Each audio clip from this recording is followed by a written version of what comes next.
فوضى ده هم ده واحد لو هو حب يسافر، لو هو حب يسافر هنحب تاني لسه يا عم لسه. يعني انت مش عايز حد من اخواته يكرر لا التجربه دي؟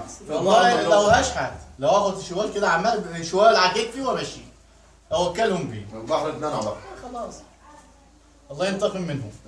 مفيش بحر 600 يا باشا. ده الصغيرة ده صغيرة واحدة هناك 50 نفر ماتوا. عشان الفلوس يضيعوا 500 روح 500 روح ومفيش مسؤول يقول لنا انتوا فين ولا يعبرنا ولا يسأل عنني.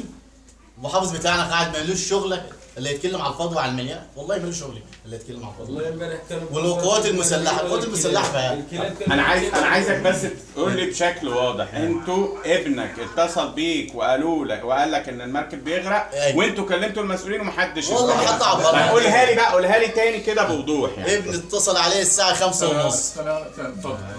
نبدا من الاول ماشي. اتصل علي الساعه 5:30. كنا ثلاثة كنت اني وكمال غبور وعبده غبور ومحمد جودي الاربعه دول. بيخبطوا على الكتيبة والله ما حد عبنا. طلع ايه يا كريم؟ قال لي يابا المركب فيه 500 نفر واحنا هنغرقوا يابا الحقوني.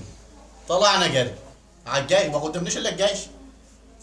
كتيبه عندنا هنا كتيبه عندك هنا هي. طلعنا عليه خبطني والله ما حد سالني. قالوا اطلع على مين؟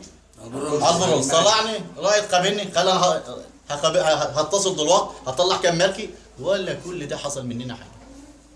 جينا راجعين لولا ربنا كرمنا بمحمد الحصري الله يكرمه هو اللي نقذ عيالنا. محمد الحصري ده صياد؟ صياد كان شغال مركب صياد. كان جاي ربنا كرمني اللي هو بيسرح.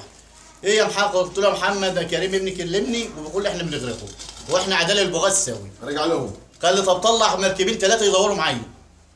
روحوا هيجوا البلد. كانوا من عندنا برج رشيد. طبعا تروح برج رشيد يومهم بثاني منعين. ولا يومهم بثاني.